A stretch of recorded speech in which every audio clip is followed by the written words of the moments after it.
So, do you have any opinions about the different, I call them flavors, the different sort of flavors or the different, the different sort of atmosphere or vibe, if you want, of the different AI chatbots that exist now? I think you mentioned a really interesting problem. The fact that all the models are broadly doing the same, but I do actually believe that every different company has been trying to diversify themselves.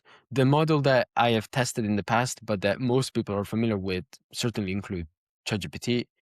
Then we have Google Gemini, we have Anthropic's Claude, Microsoft Copilot, then I've put Meta, and then XAI's Grok. So I think that as a consumer tool, ChatGPT is the easiest to use, probably is the easiest to understand because it works exactly like a chatbot and is a very similar, from a visual perspective, it looks just like a Google search. Anthropic is more for people that perhaps work either in a business that is particularly concerned about security and safety, and they want to do tasks that are particularly intense and require a lot of thinking, in my opinion.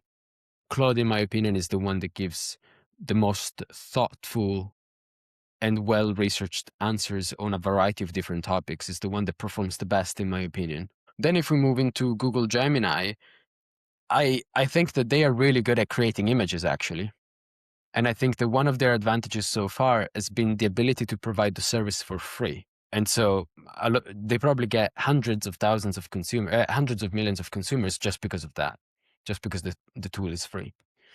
Microsoft Copilot, I still think that it's a little bit behind, but obviously is integrated in the Microsoft Office environment. Meta is open source, probably several steps behind the other ones.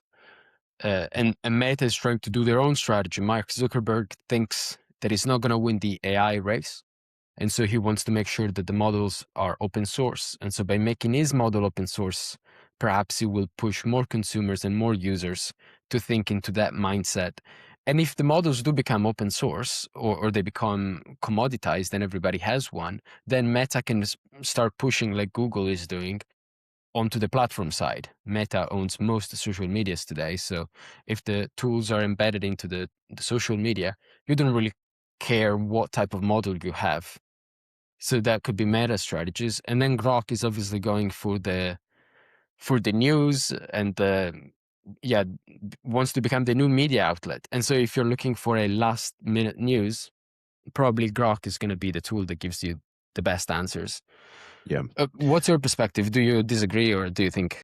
I think I agree on most of that. Yeah. I think OpenAI ChatGPT is like the general one that's pretty good at a lot of stuff. And it's got a lot of like random new features that kind of some stick, some don't. Like the shopping feature that it has where it will search for like products for you. It's all right.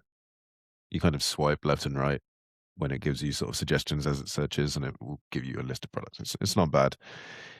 Um, Grok, I think, is the one that sort of researches the most sources as it gives an answer to you. Although it might not be the most intelligent, it's probably the one that searches the most as it answers. So it kind of compensates in that way. And then maybe Gemini is the one that feels the most powerful under the surface, but doesn't always give you the right sort of flavor of answer, if you like. It's a bit serious.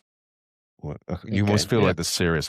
And there's a big one we haven't really mentioned yet, which is DeepSeek, which is Yeah. the Chinese model. It's a little old now. Like it hasn't really been updated in almost quite actually well over a year now since the R1 model came out. But I find that it's actually the best in answering in quite a human way. So if you ask it, for example, say you're writing a story and you want an opinion, it feels like a person answering, or it feels like the chatbot, which is most like a person, I would say. Mhm. It's less kind of like railroaded down a specific personality, and it will answer in quite a surprisingly honest way, I think.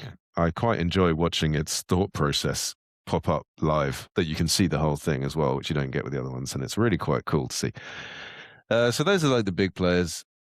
And as we kind of mentioned, each one has a sort of different sort of feeling to it, I guess. They're similar in their capabilities, they're similar in their intelligence, really, more or less. It's just about how they feel to you. If you want something a little more serious, I could see Gemini being your thing. If you want something a little more silly Grok. I think if you want something a bit generalized, Claude or ChatGPT, right? Mhm, That's the kind of the way I see it. This is kind of a personal thing. Maybe other people have a completely different feeling for these things, but using mhm. all of these models, that's the way I kind of feel it. And I use all of them sometimes, depending on what I'm doing.